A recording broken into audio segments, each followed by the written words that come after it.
What would you do if you found the entire world against you? Could you stand brave against an ocean of naysayers, sneering at every single stumble along your journey? Would you be willing to fight the uphill battle not just against judges meant to be impartial, but even against those who were supposed to be your allies, scheming behind your back and undermining all you've worked for? Could you survive? Would you turtle up, stick your head in the sand, and wait for the storm to pass? Could you tune out the noise? Or would it become an unavoidable chorus of doubt echoing inside your mind? Would the weight of all that opposed you win out, or would spite carry you to new heights previously thought impossible? I guess it depends on the players in question. It may sound far-fetched, but this is exactly what happened to a team right here in years past.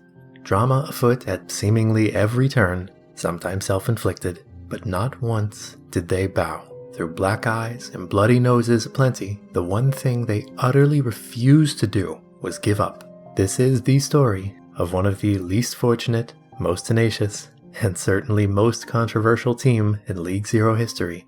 Season 2, Geometric.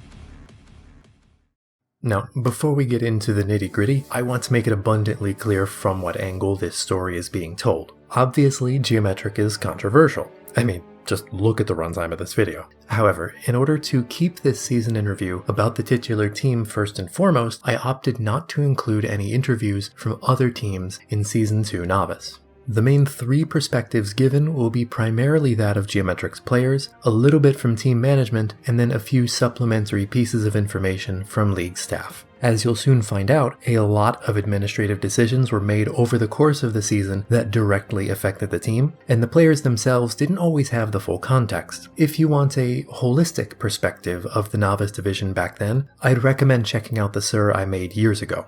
This one's for Geometric specifically. Cool? Cool. So, to start off the preseason, Tyranitar was chosen as a manager for the Novice division. He had been around since the start of the community, having been a content creator for Season 0 Platchat and a player for Season 1 Rio Redemption. Though he had no real experience running a team, and he was very young at the time, but staff were willing to take a chance and give him a manager spot.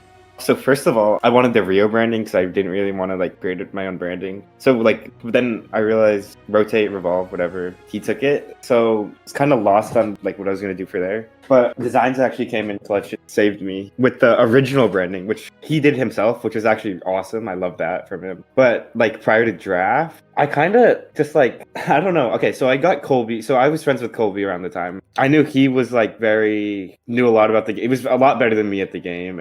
Knew what to look at because he's coached before. Knew what to see in players. So I kind of let him do a lot of the scouting because of that fact. So he kind of did the draft, and then I kind of added in my notes players who I thought who stood out to me, and held the private plugs, went to the League Zero hold plugs, and I think we drafted a good roster from the beginning, even without Hanzo. Take note of that name Tyranitar just mentioned, Colby, because he's going to be showing up a lot during this video. He was brought on as a head coach, but in reality he acted more like an assistant manager. Right away, Colby gave off a bit of a weird attitude when it came to the rules and what he could get away with before getting the team in trouble. He wasn't outright breaking any rules, but it made everyone from the other Novice teams and League staff nervous about what Geometric might try if they got the chance. If I remember correctly, we basically went, well, it's their choice to do this. Yes, it's really weird that they do this, but if we stop them from doing this, I think we didn't want to set a bad precedent or something. If I remember correctly, in Season 2, we were really worried about setting bad precedents, and so we just kind of didn't do things sometimes, because we're like, oh, we don't want to set a precedent. From the get-go, it felt like Tyranitar wasn't really sure of how to run his own team, and instead everyone was left dealing with Colby as the de facto head of Geometric. Keep in mind that he wasn't even officially on the team, as he was a player for EasyClap in the Advanced Division, as well as being something of an unofficial coach for Wait What in Intermediate, both of which were problem teams in their own right, and patterns were starting to emerge that basically no one liked what they implied. he was like, if you don't pick up on, like, it was kind of like really bad. He's like, if you don't pick up Hanzo, like, I'm leaving. It was kind of like that situation, and I didn't really want him to leave, so just kind of let him do whatever he wanted at the.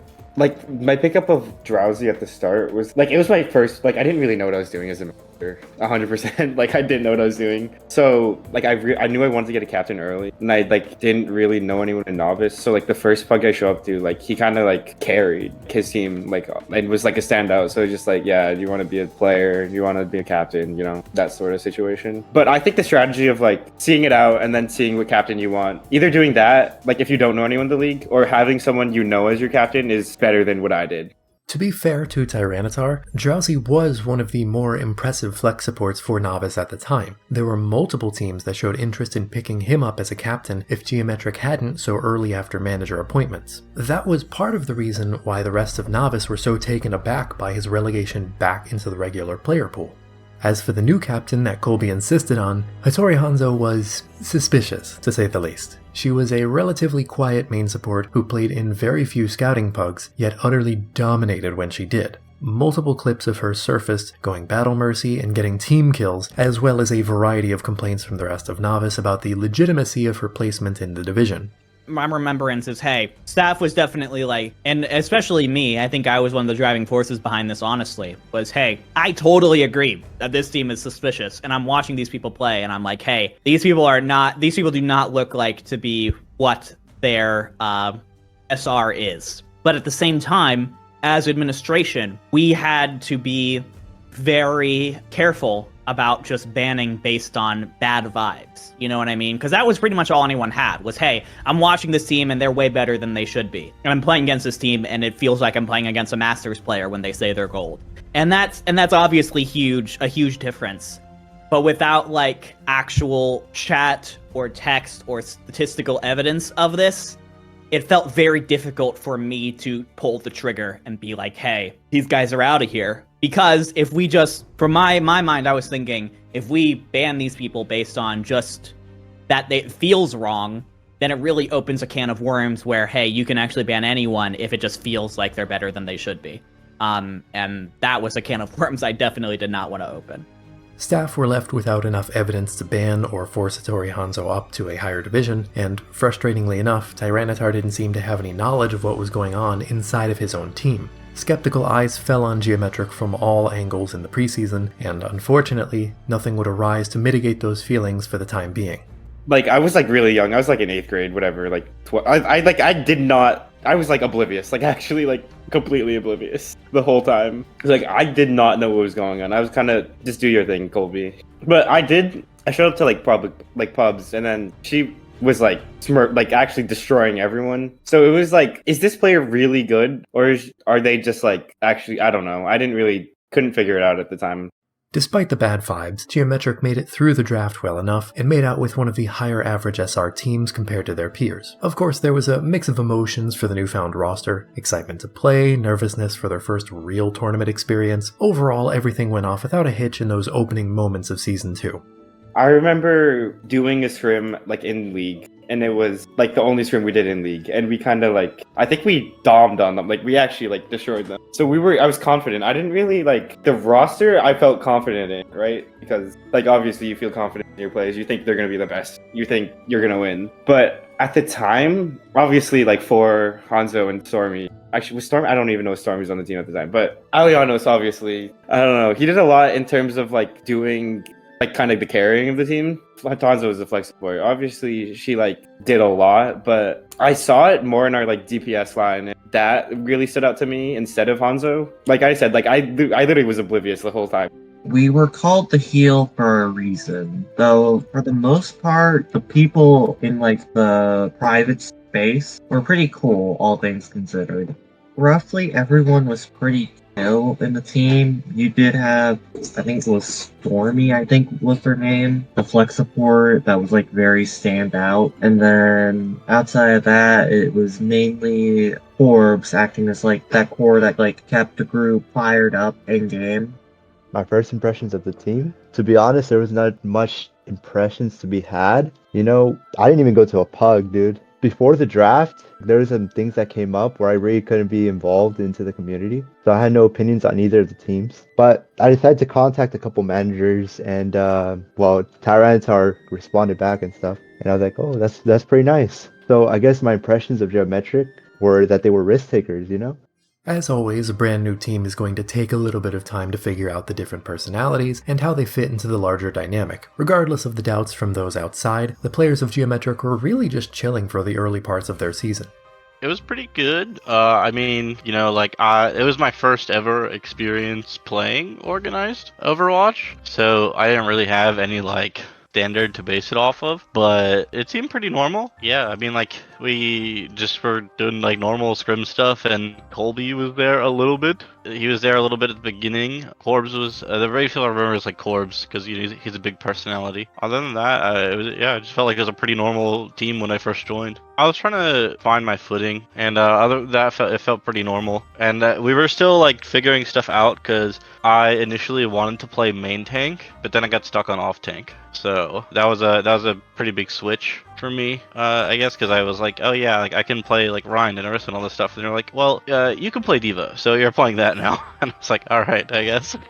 So when I first got drafted and starting to see my teammates, because I'm pretty sure I got drafted into Geometric round 4. I'm probably wrong on that because it's been a few years, but I'm pretty sure I got into Geometric round 4. So I saw that a lot of the people that did get put into my draft or put onto Geometric, there was Corbs, Churd, SDASM, Microwave, Xenox, and then there was also Flint, me, Hattori, and Storm. And I thought that we had a really solid team, really just all around we were going to be good. I was prepared to play my heart out. And especially anytime we had me on like a Lucio comp or some other form of rush. So when it came to like Hattori being a Smurf, the majority of us in Geometric, we kind of thought that they were a D ranker, but we didn't have any proof of that type of thing. So we never really thought too hard of it. We just thought they were really good and that they can play Mercy really good and they can sometimes play Moira. I'm like, well, I got the best support line in the game, not knowing that they were Smurfs at the time. But I was just like, oh shit, you got Storm, you got Hattori Hanzo. Like, I'm not gonna fucking die. I'm so happy. So I get to play as aggressive as I want. And that was pretty much my initial reaction. I knew Alianos was a solid hit scan player despite living in Germany and pretty much playing on ping the entire time. And our DPS line was kind of very good. I think we had Microwave, SDA, and then we had a couple guys who we drafted who were just like gone. So I was pretty much the only main tank player at the time, which hooray, starting time.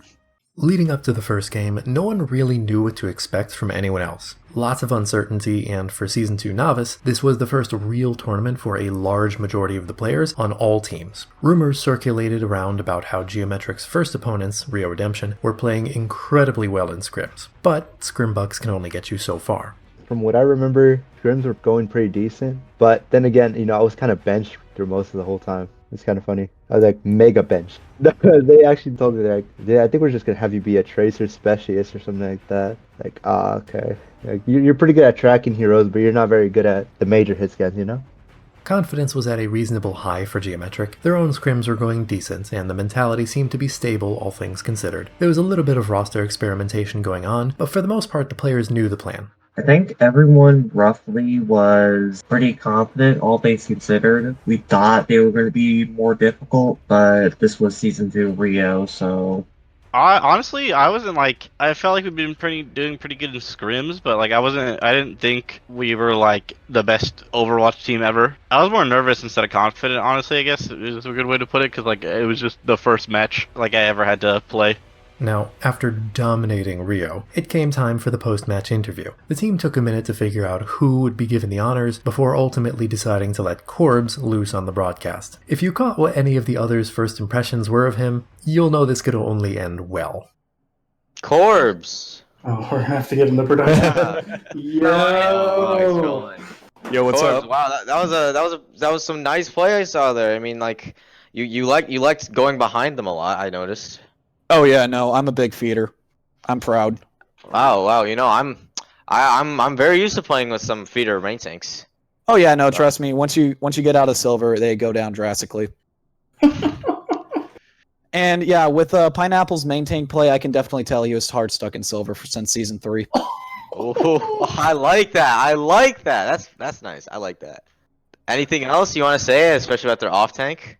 Yeah, I was about to say, Chef pretty much served me a plate. That's how much he was feeding me. Dorlek, oh my god, he could feed an entire small country. And the only time ATC hit shots on Widow is when we were memeing on him. I didn't watch it. I didn't I tuned out after the interview, and then Corbs was just like, yeah, I called them shit, and I was just like, okay, sure, do whatever you want, your free will. But at the time, I didn't really acknowledge him. I didn't think it would turn into as big of a deal as it was. It's just friendly shit talk, I guess. I'm friends with Rotate, that's actually one of my buds. So I was like, there's no way they'd take it that seriously. But that was just me. I guess they just didn't do scrims with us, which is the main thing, but that's the only fallout I could think of. I'd type in, if you look at the logs, they could just be me looking for scrims in the novice managers group chat and then just getting ghosted every single time. It was kind of absurd, but that was kind of the fallout, I guess. For me as a manager, I don't know what the other managers were thinking, but I was just we'll deal with it. We'll get scrims outside of the leagues, which are probably better because we scrimmed 3.1, 3.2 at the time, which is for a novice team really good, I think. But it didn't affect me that much because I was oblivious and young, but I don't know if it affected the team that much. I think the team was they were chill about everything. Mostly in Stride, there was me who mostly acted as the intermediary, the one sane quote-unquote GL member that didn't like to be mean or anything, didn't like to be the heel. No, I think we definitely paid attention to it. I think it was it definitely made us the villains that season, basically since that first game, and then we were the toxic team or just the team to beat. And not to mention all the Storm stuff too did not help any of that. And Hanzo too, all that stuff did not help our case at all as being the toxic team or the villain of Novice that season. But I think it was definitely something we paid attention to, and it was definitely something that our coaches kind of encouraged us to play into, to play confident because everyone's trying to beat us. You're the villain team, so act like it. Just try to run over the other teams and Novice, things like that.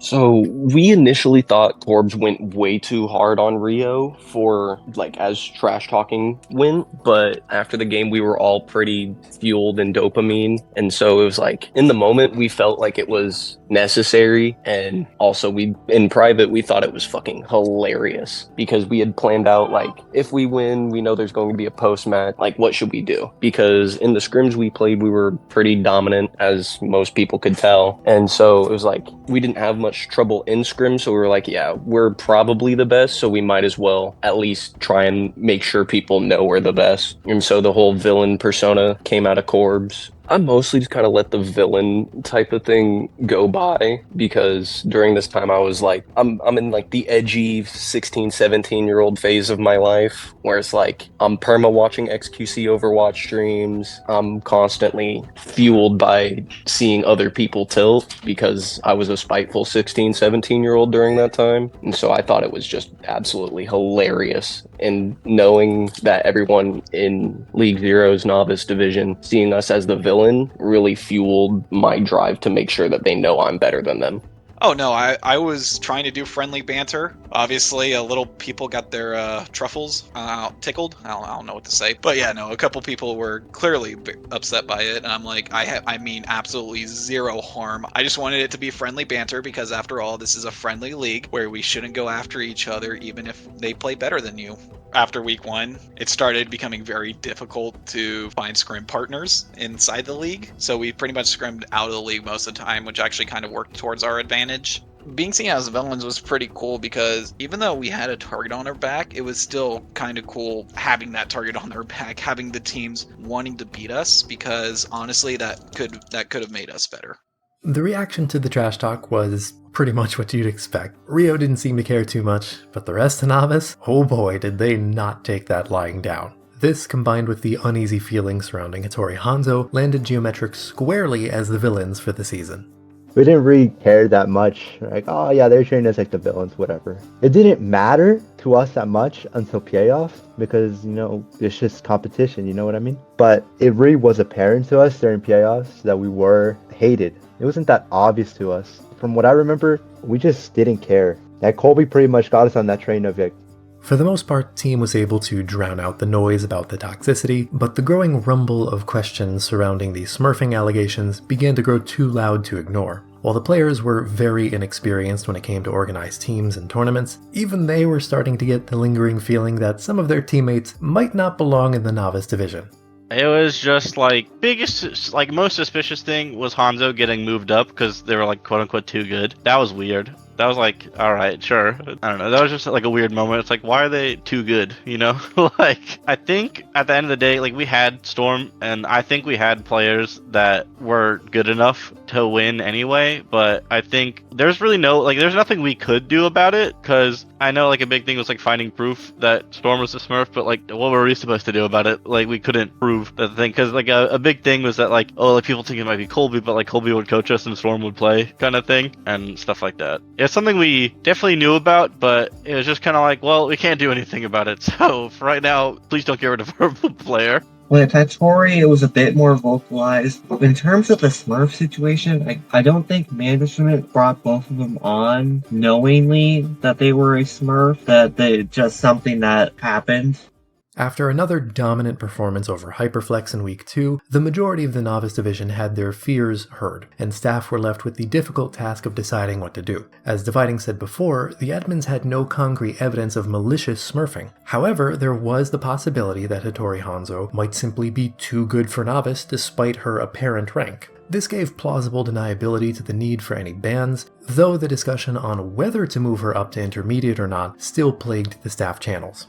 I think Drowsy had mentioned something. I don't remember exactly who brought it up first, but yeah, I think Hattori Hanzo was one of those names that kind of stood out right away because for season 2, that was kind of the first time that I would say League Zero kind of evolved to that next stage, right? Obviously season 1 and season 0 were dramatically different environments, but we did a lot more advertising for season 2, and so with the big influx of people, there were a lot of new faces, and those that stood out really stood out. So I think initially it was kind of oh, this Hattori Hanzo person is good, and then kind of once they got picked up as a captain, there was a lot more focus on them, and people paid a lot closer attention because they were worried about having to go up against them. So I don't remember exactly who brought it up first, but it definitely was several people. It wasn't a single person just kind of said hey, you need to check this person out. I would say with all the Smurf drama that happened in season 2, it definitely made us warier of those kinds of reports in the future. And so we were kind of a lot more suspicious of people who kind of got pointed out to us in the future. But at that point, it was kind of hey, we should just check this out. And whenever we had the opportunity to, we did that. The rule keepers would kind of sit in on games sometimes. Sometimes it was just, hey, we're going to help monitor this game to make sure that, nobody is misbehaving. Other times it was hey, we are checking this person out and we're not telling you that. And then other times it was hey, we're sitting in this game purely so it's not weird when we sit in other games, But so I know I definitely sat in on at least a couple of pugs where Hattori Hanzo was in attendance. They might have been geo-hosted pugs, I don't remember. But yeah, I think our immediate consensus was yeah, this person is definitely good, but I think it got to a point where more staff were kind of sitting in on a review of a VOD. I think a lot of VODs also got sent to us as well. And there were a lot of moments where it was just okay, that was a very bad play, frankly. And being a rule keeper is such an interesting job because you kind of have to question everything while giving people the benefit of the doubt. So the first question in your mind is, okay, are they just a really inconsistent player where sometimes they have these really high peaks and other times they're a much lower tier player? Or are they smurfing and they have these moments where they kind of throw or exaggerate kind of misplays so that it throws the people looking at them off their trail?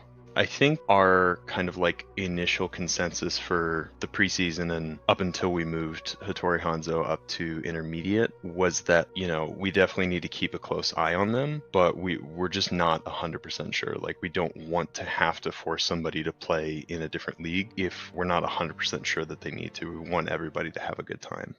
Eventually, staff decided that, despite no immediately obvious evidence of wrongdoing, Hattori Hanzo was performing at a level that wildly outpaced anything that could possibly be construed as a gold player, meaning that she was moved up to the intermediate division.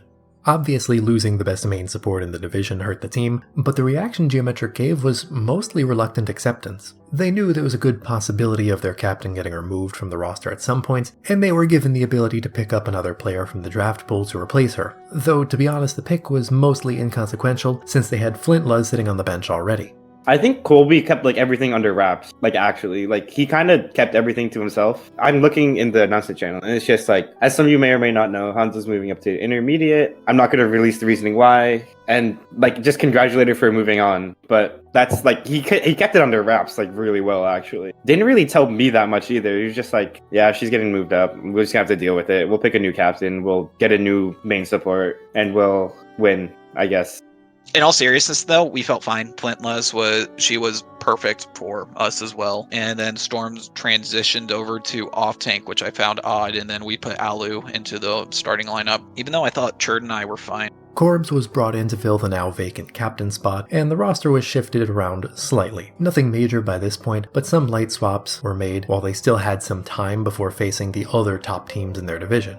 It wasn't much of the captain's decision. It was more so it wasn't T-Tar, but it was the other head coach at the time. I don't remember if it was Colby or someone else, but Colby sound familiar. I don't want to say it was him because I don't want to throw unnecessary shade, but it realistically could be him. It's been a minute, but that's what at least I remember. Obviously, Flintluz had some pretty big shoes to fill, but she was also one of the higher rated main supports in the novice draft, so it's not like she was being thrown to the wolves here. In hindsight, it is kinda crazy how the other teams just let Geometric get away with drafting her in round 5. I think like we had flashes from a lot of other players. Like, the team was, even without Hans, like the GM level, like I think it was still a really good team with, who's our main tank? Corbs, yeah. Stormy, obviously, well, we don't know. He's really good. Aliano's still, like, really good. Estazome. They were, like... Flintluz was a pretty good player. All in all, like, for novice, like, he did the job. And I think that, like, main support, like, with coaching, we had pretty good coaches at the time. We had a lot of, like, team players on, like, Papega, who I were friends with, and then, like, other players around the league who were kind of doing nothing, coach. And they did a really good job. So I think that also kind of, like, boosted our morale and, like, my confidence in the team. Roughly, I was the team's, like, macro shot caller. Like, you know how in Overwatch you have the person that's, like, doing the main fight plans before the fight and macro level, ults, all that stuff? That was me. And then outside of that, I just played Lucio and did Lucio things. I wasn't bad at Lucio. I was a main support previously, so it wasn't kind of a foreign thing for me. Despite her extreme level of play for novice, Hattori Hanzo is always described as very quiet. She would rarely talk with the rest of Geometric, and she definitely wasn't shot calling. So while Flintluz was a mechanical downgrade, in the grand scheme of things, she might have been a better fit given that she was actually making calls.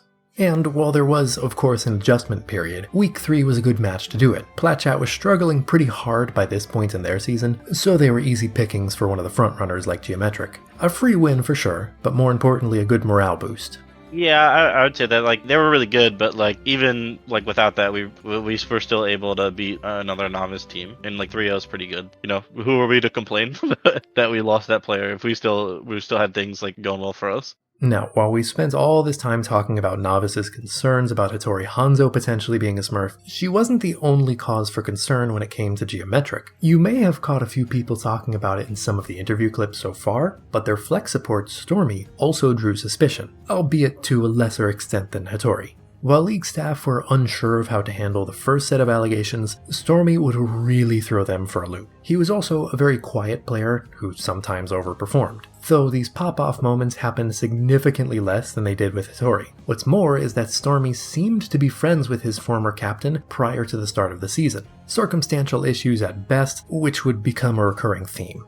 So the whole situation between them was always a little bit weird because there were weird like ties between them. I don't really remember everything, but it was like they were friends, had been friends for a little while, but also Stormy was from PS4 while Hanzo was from PC. You know, I don't really remember all the details, but I think what it just came down to is we were a lot more confident that Hanzo belonged in intermediate, whereas we weren't as sure about Stormy, and we had to make that decision of like, is this the right choice that balances everything for both Stormy and the entire novice community as a whole? And we never really like took our focus off, but people also didn't stop coming to us, but they didn't really bring us anything new. It was kind of like, hey, I still think Stormy belongs in intermediate, or that they might be smurfing. Look at our VOD codes from this past week's game or this scrim, you know, and we would review them, but we'd see a lot of the same things we saw before, and so nothing really gave us that level of confidence to be able to say like, yeah, Stormy definitely belongs in intermediate, or, you know, even Stormy is definitely smurfing.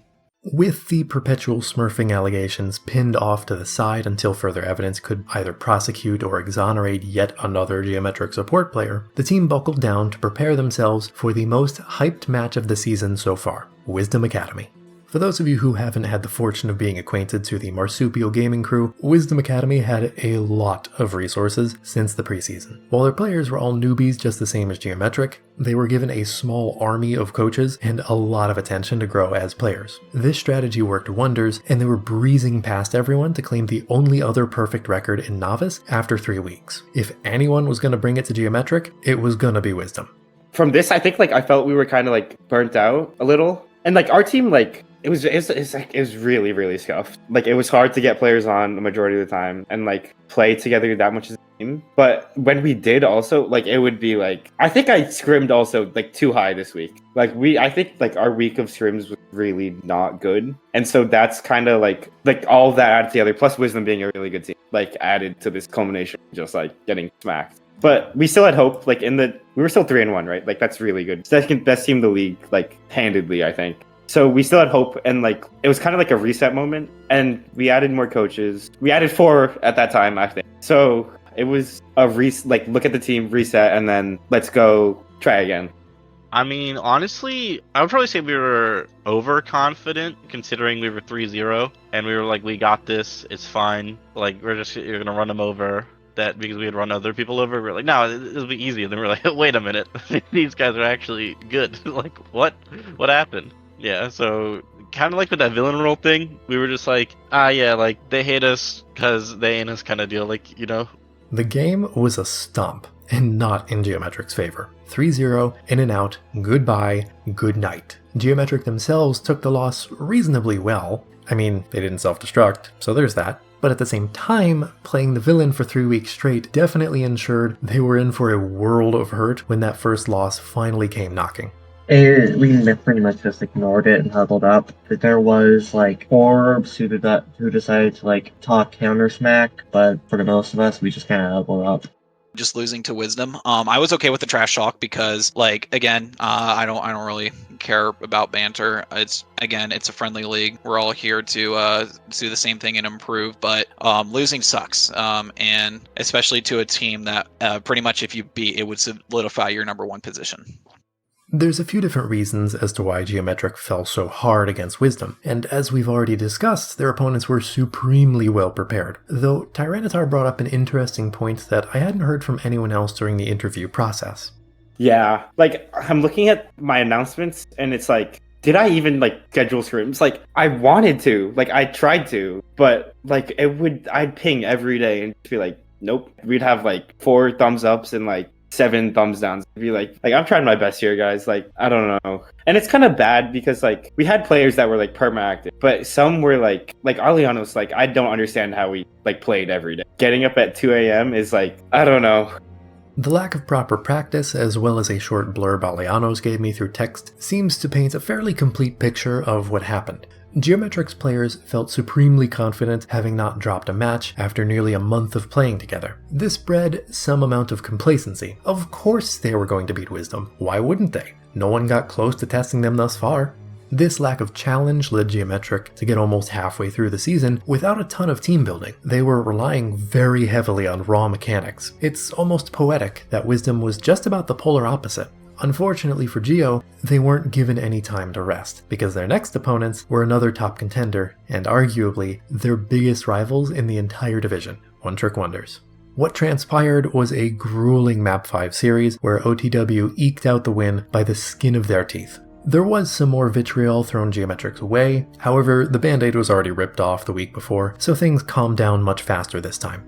Well, I personally took it as static because by this point I had basically been perma bench ridden, except for like game ones on 2CP or control, whichever ended up being the first map pool, because I was pretty solidly a bench rider, which I didn't like, especially because Stormy never showed up to scrims. It was like, I personally didn't see it much, but I know other people in Geometric didn't take it too awful well. Can't remember any names specifically, but yes, I know some people really weren't happy with how much we were getting shit talked, despite of how easily we destroyed them in scrim and both in game.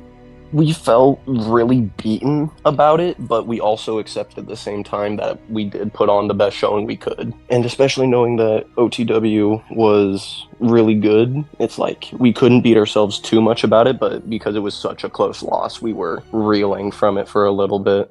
The players reacted to the close loss in a few different ways. Some were devastated by snatching defeat from the jaws of victory. Others felt hopeful given how close the series was against another good team. I think they took it really well. Like in this chat, I see we didn't have a coach. I think we lost because of cheese comps. Like they played like Bastion or whatever, and it's like it wasn't like they weren't better than us. They were just, we didn't have a coach. We didn't, like, it's novice players. We don't know how to like respond to a Bastion cheese comp. And so we were like, this is like kind of a fluke loss. Like this, we should do better and come back against weaker opponents next in the following weeks. Minor correction there on what Titar said. OTW didn't play Bastion yet. Don't worry, we'll cover the Bastion comp later in the season, but for now they were still playing the meta May Reaper composition pretty much 24/7. More importantly, this mid-season period is where pretty much all the players I talked to agreed Geometric hit their slump. They began experimenting more aggressively with the roster, different compositions, and just about anything else that could gain back the magic they had at the start. Yeah, we did pick up 4 around there. We got benched for the rest of the season, so that was fun. But he was a great addition. Yeah, AluV2 wanted out because him and Corbs did not get along at all. Was a pretty big reason that he wanted out of the team. Map 5 loss to a team that we probably should have beat, and then it was just, we got to shake stuff around. So this is actually a topic I wasn't super familiar with prior to researching for this video. But yeah, there was a little bit of beef surrounding AluV2 and Corbs around this time in the season. In hindsight, it does clear up some of the weird roster experiments they had at the time. Pretty much AluV2 just saw me as like a bad leader and whatnot, and that really just pissed them off. And then obviously for the next game, Rio, I was benched for them going into that. That's how Rio got their first map win in League 0. Banter aside, Corbs also admitted that he was getting pretty boomed over the back-to-back losses, and the team wanted to get their main tank situation figured out. While they were able to defeat Rio and Hyperflex for a second time, those weren't really the teams they were gunning for revenge against.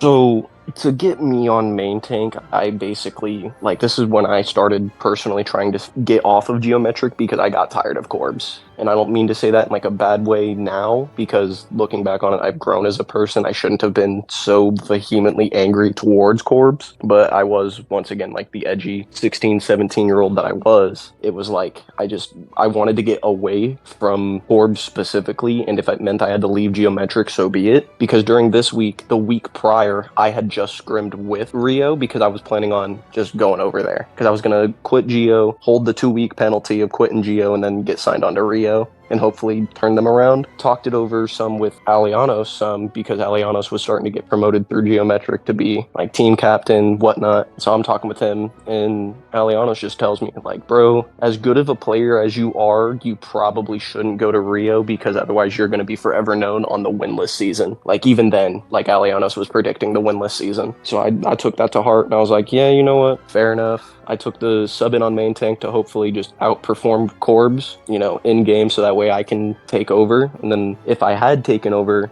in the scrims that we played with me on main tank, I could tell that the general vibe of the team was much better, I guess. At least that's how my memory sees it. And so it's like, we may not have been as good as when we had Corbs on main tank, but when I was on main tank, the majority of our players were like, we weren't tilting or anything. We were able to play at least sound enough to fall high tier in under like scrim rankings and whatnot. It became pretty obvious pretty fast that Alu wasn't going to take the starting main tank spot away from Corpse, so he began requesting to be traded away. Eventually, Hyperflex agreed to trade for Golden Pants just after the two teams faced in Week 7. From the outside, this was a pretty funny trade given that both teams were just swapping benched flex supports for one another, but generally speaking, these moves were made more to keep everyone happy as opposed to adding some level of strategic depth to their starting lineups. So when I went from Geo to Hyperflex, there was a little period where I had already been trying to get traded to Hyperflex, even the week prior. Like before our game with Hyperflex, I was trying to get traded over there because of my issues with Corbs. And when I had asked coaches about it, they didn't want me to go over there because they only wanted to use me as trade bait at that point, at least from what I felt. They wanted to use me as trade bait because they really, really wanted Little Puppy. They just absolutely wanted Little Puppy so badly because Little Puppy was unbelievably diffing every main tank, despite being on at the time lackluster Hyperflex. So when I eventually did get traded over to Hyperflex, I was just mad shit talking Geometric about it. It's like, oh my god, I can't believe they finally let me trade over and whatnot. And so going into scrims with Hyperflex, I didn't get too awful much playtime in scrims and in game, but with the scrims that I did play in, it was a very refreshing experience. So after I got traded to Hyperflex, I became like the number one Drowsy instigator. Stormy instigator. Anytime we play Geo and Scrim, I'm like, oh, so where's your Smurf? Where's your Smurf? And then anytime I did get to play against Stormy or whatnot, I made sure that I put on my D1 game face to just try and show him, like, yeah, this dude is smurfing and I'm still better than you. That's all I wanted. I just wanted to basically spite Geometric because it's like, I know I'm better and I know I deserve the game time, so I'm going to try my best to prove it to him, and this is kind of how it went.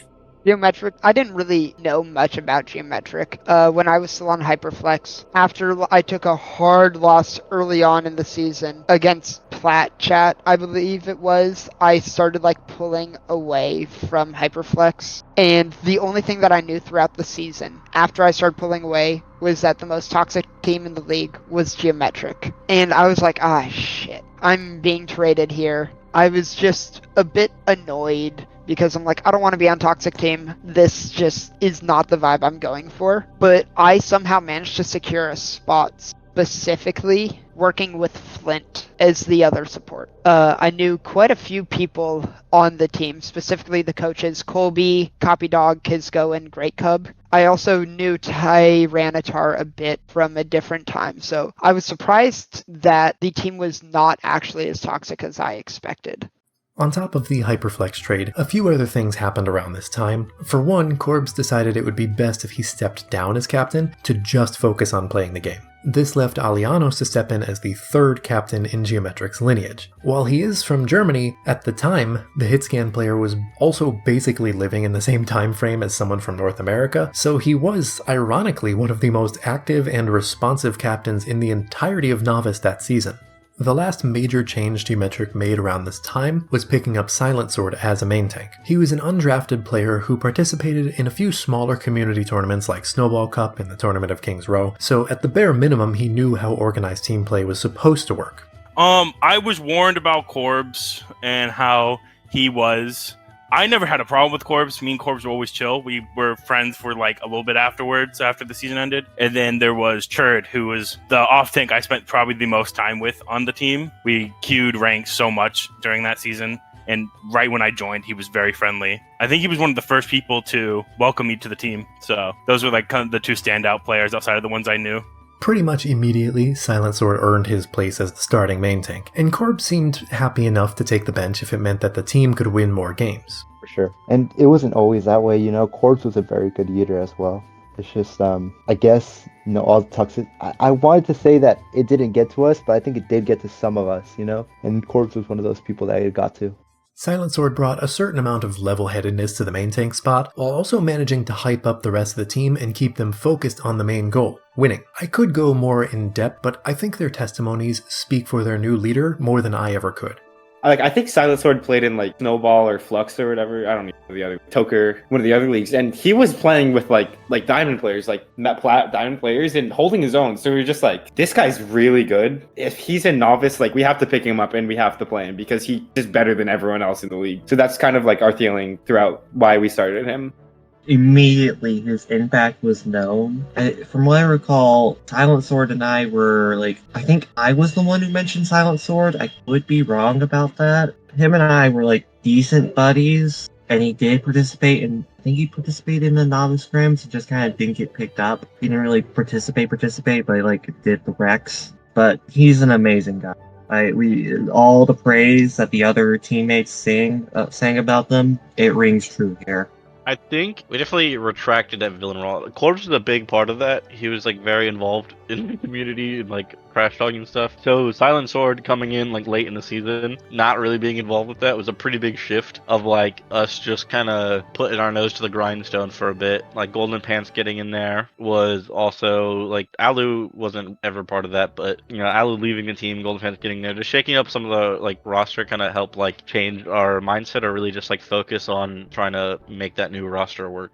So pretty much I would focus on heroes that were not Reinhardt for tank, and then he would focus purely on Reinhardt. But yeah, no, it was like I was pretty much the main tank that was not the Reinhardt player now. So even though Ryan was pretty much hard meta in Novice because no one else knew how to play characters with skill.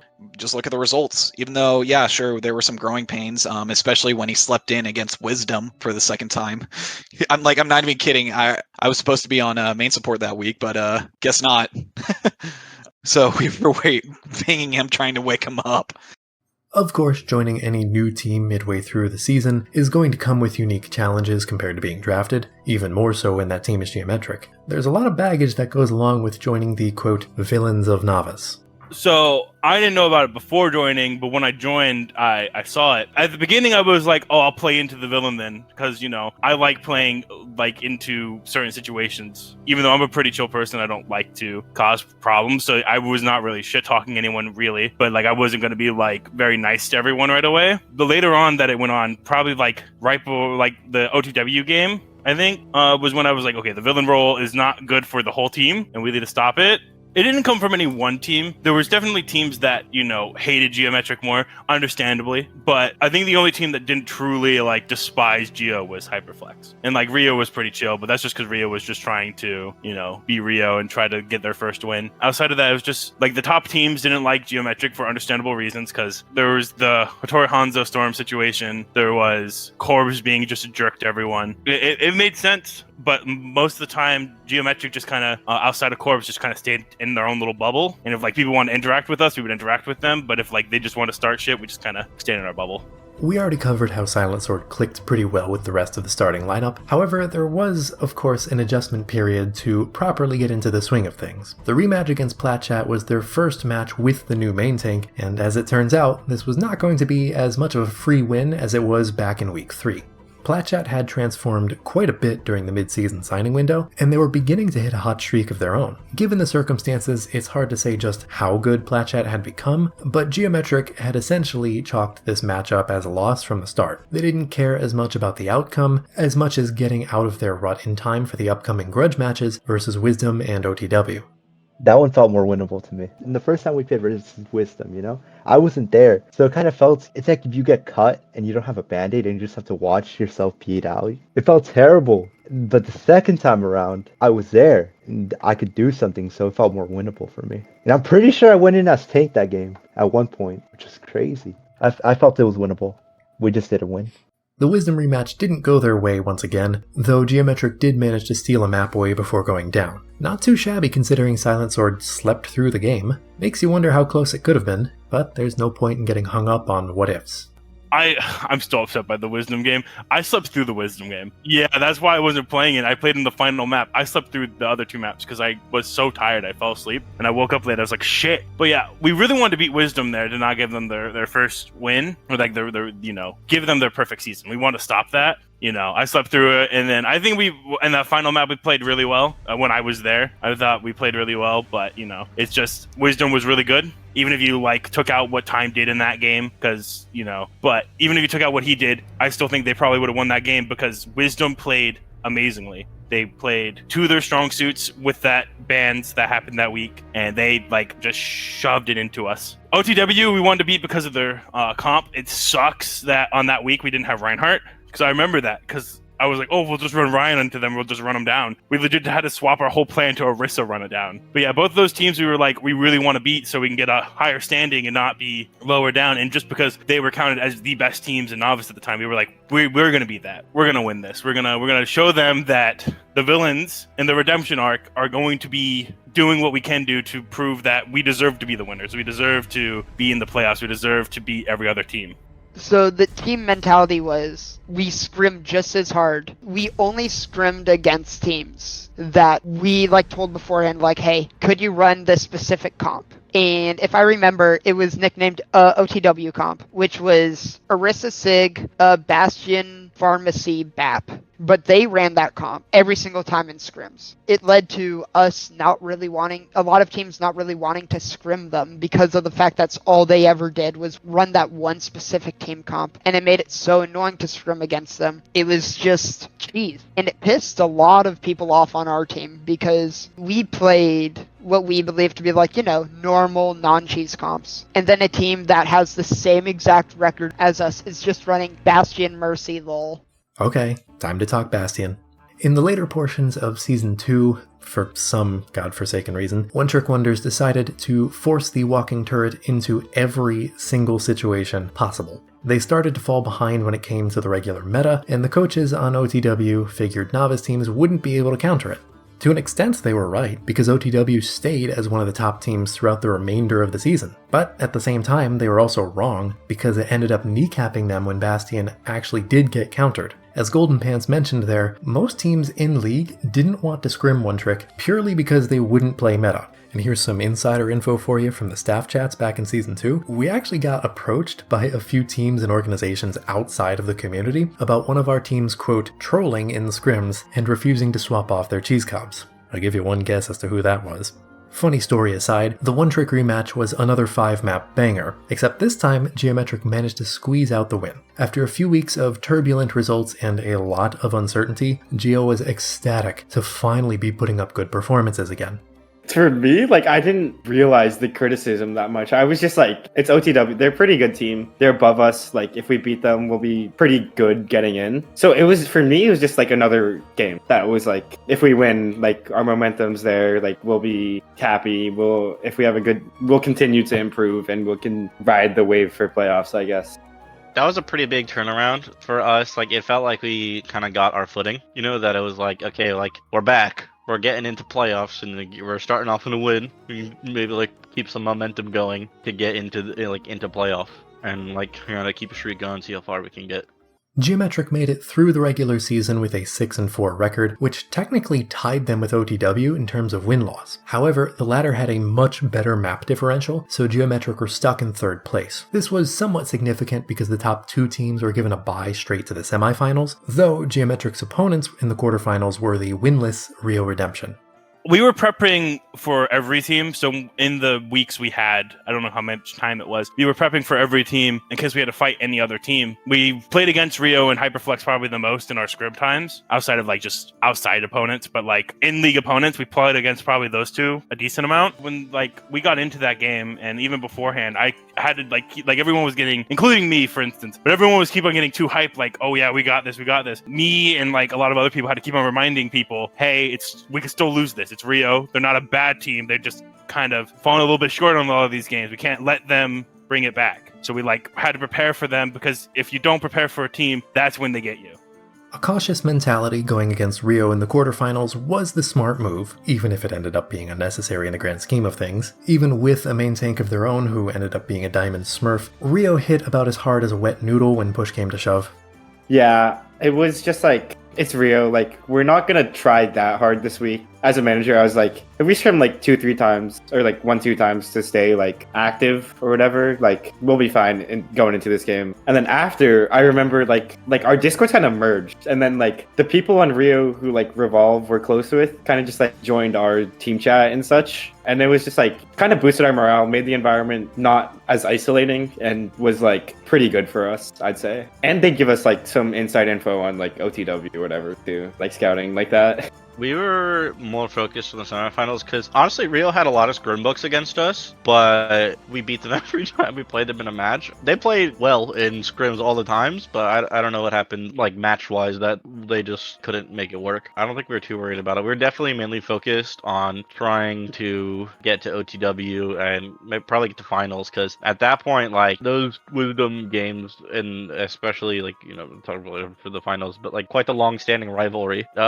between us and marsupial teams.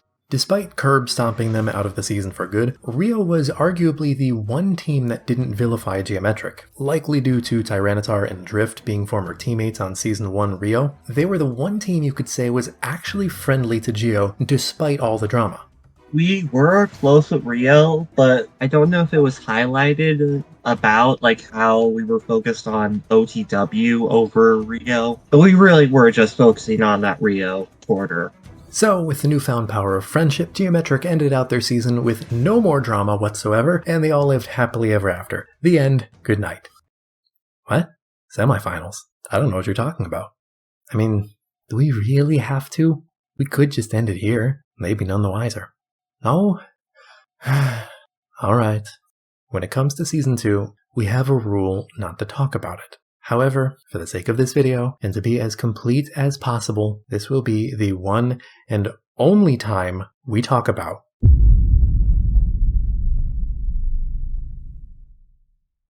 I need you all to understand just how much of a clusterfuck this night was. This is every tournament organizer's worst nightmare.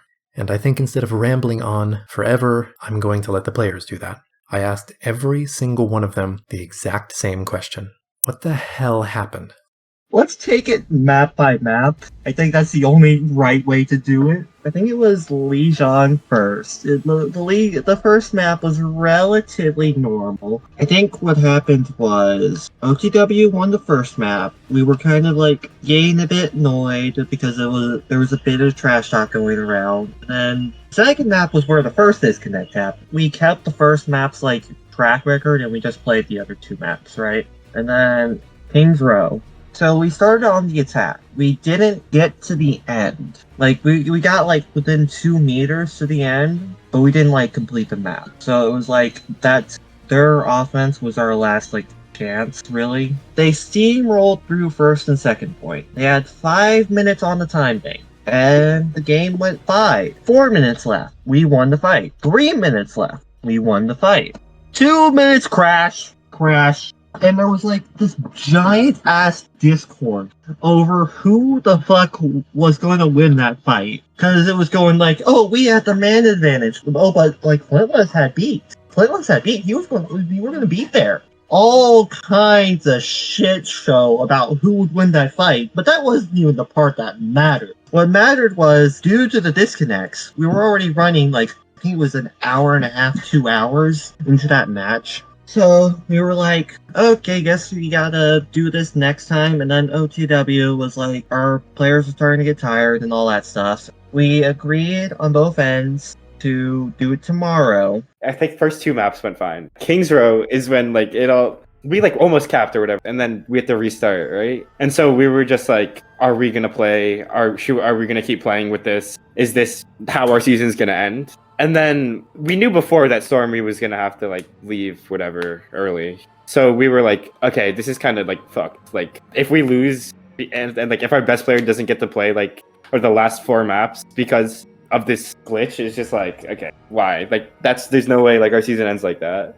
Going into the game, right? You know, everything was normal. Map 1, everything was normal. We were like, okay, we can win this game. They won map 1, and we were not doing good on momentum side. We were kind of hitting a brick wall. So we tied on Anubis. The momentum is still not going our way. Then King's Row. I think They had 5 minutes. We had already reduced their time, and then the servers just cut the fuck out, right? So we're like, okay. And then the call was made for them to get 5 minutes on the clock going into that. And I was thinking in my head, what? Why would they get 5 minutes? I was so boomed at that point. I was like, what? I did not understand. I feel like everything was going against us at that point because they had an extra 5 minutes. We held them for a while, I think.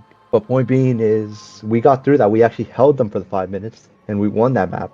But I know Colby was telling us stuff. He's like, they think they're gonna cancel the game because of all the DCs, this and that. And then Corbs was like, oh yeah, I gotta go. My grandma needs help or something like that. And it was already pretty late for me too. So we were all having this conversation of it. If this game keeps playing out the way it is, if it's another 3-2, it might be too young for some people. So we're like, okay, maybe we should just reschedule this. We're 1-1. We could just finish the game another day. So we all were like, yeah, let's do that. We told Colby, can we try to reschedule?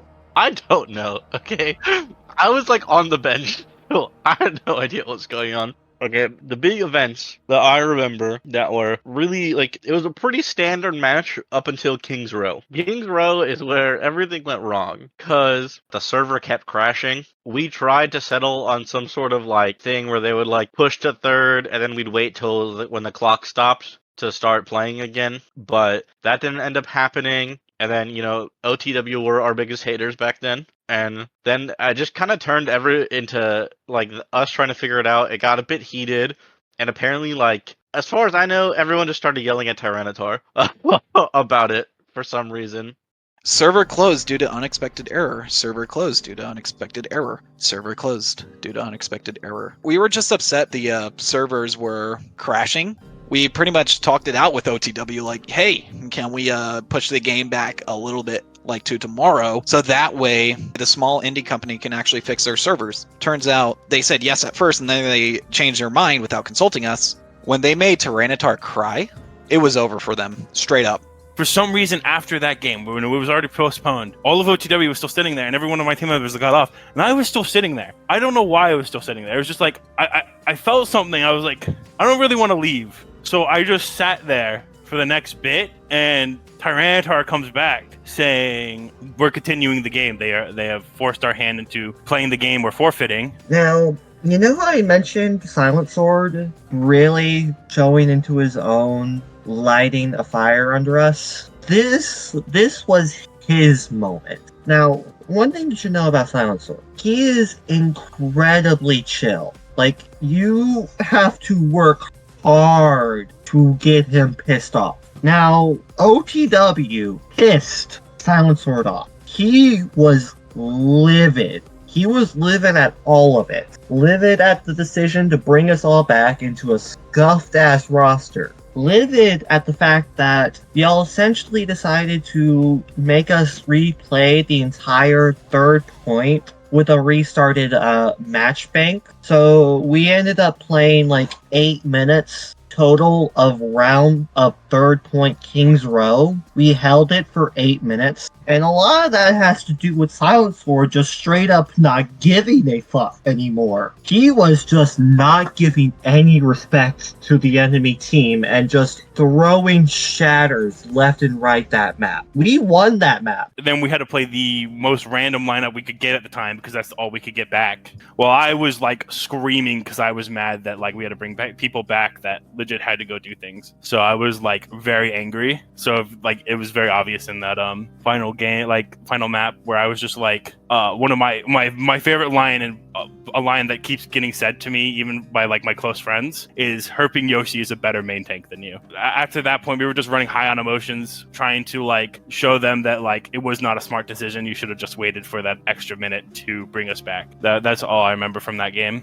And that moved us into, I think it was Route 66, that we ended up having to forfeit because Colby was a dumbass and decided to speak during the midpoint of a round, and we had like a coach recording and watching our POV. And I think he said something along the lines of, no, the comp is like May Ass or something, not May Reaper or something. But that was enough to straight up give OTW the point, which meant we went to a map 5. I also saw a lot of things about Colby specifically unmuting on Route 66. It's one thing to do it once and be like, hey, first mistake. but he did it earlier in the season. Again, like earlier in the season when we played One Trick Wonders, he unmuted and was talking as well, and he was berated by a staff member. I don't remember, but somebody came in and told him to mute up, and he muted, like showed, and then at the time where it matters most, he just says something in chat and costs us the map win. It was agonizing, and the whole entire chat was just in chaos because, you know, there's no shot I would have put any money on Geometric to win that game when I saw what exactly we had to go through. And then we got rule bucked on Route 66. And this is where my hatred for Piachat begins. Because they got involved, you know? It's like, this is an OTW versus Geo match. And it wasn't really that. It was a Geo versus the world match. And Piachat was like one of the front runners, you know what I mean? All because of one little text message that Kobe put in the chat. But it kind of felt like it was too much of a technicality, you know? So then we go down that map, and you know, our fire just became even more. Map 5 was Oasis, and we steamrolled Oasis. And then map 6 came along. We steamrolled Nepal. All of us were hooting and hollering in that VC. I was the one that was relatively calm, but even then I was starting to get swung into it. And by the end, something Silent Sword said just kind of cemented it all. This was what cultivated us into the finals. We came, we saw, we conquered. Okay, so that was obviously a lot to digest. Let me break it down into a simpler timeline. First map, Lijiang Tower. OTW managed to take an early lead in the series. Second map, Temple of Anubis, dragged out forever before eventually ending in a draw. Classic 2CP. Third map, Kings Row. A huge amount of server errors created one of the most scuffed matches in League Zero history, but in the end, Geometric managed to claim the win. 3 maps down and about 2.5 hours into the series, the scoreline was 1-1 in a first to 3. Every other time these two teams faced, they went to map 5. Geometric talked things through with the players of OTW, and the players agreed they all wanted to reschedule the remainder of the series to the next day. Important thing to note, One Trick Wonder's management was not present in the lobby at the time of these discussions. Geometric as a whole believed the reschedule was set in stone and sent their players off for the night, while OTW's management just caught wind of what was happening and demanded the game be continued immediately. Eventually, the demands were met, and Geometric were forced to field a roster to close out the series. Just like I said in the editor's note a few minutes back, we don't have any official archive of this series past map 3. And to be honest, that might be a blessing in disguise. Anyways, fourth map, Route 66. Colby ends up typing in match chat about what composition Geometric should be playing, which is considered illegal mid-match coaching, which caused the map to automatically count as a win for OTW. As per the rules in Season 2, the remainder of the series was to be played out on control maps until one team wins. Fifth map, Oasis. If Geometric were pissed before, Route 66 made them seething mad. Pure rage fueled them through the exhaustion, and they hard swept to take everything to one final map, Nepal. I think you get the picture by this point. So, with all of that out of the way, you might be wondering to yourself, how the hell did things get this screwed up? A fair question, one that can really only be answered from the perspective of League staff. I don't remember specifics, but I remember that we just did our best to resolve the situation in a way that everybody found amicable. It's another kind of example about, min-maxing everybody's not only fun, but like acceptance for how things are running. In hindsight, it's easy to say like, oh, well, this miscommunication should have never happened. And, there should have been more confirmation with like the management. And, I would agree.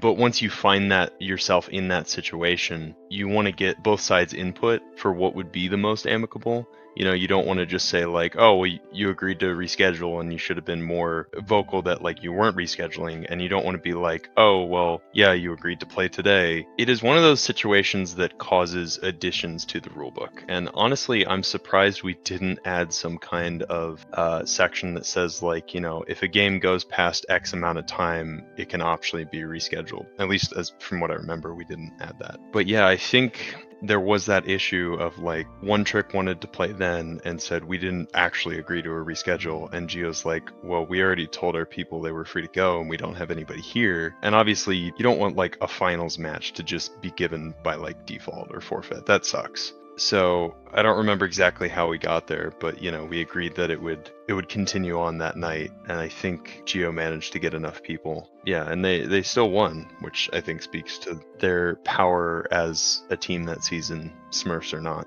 I think what it did come down to was a call from Dividing of just the guy who has to make the call.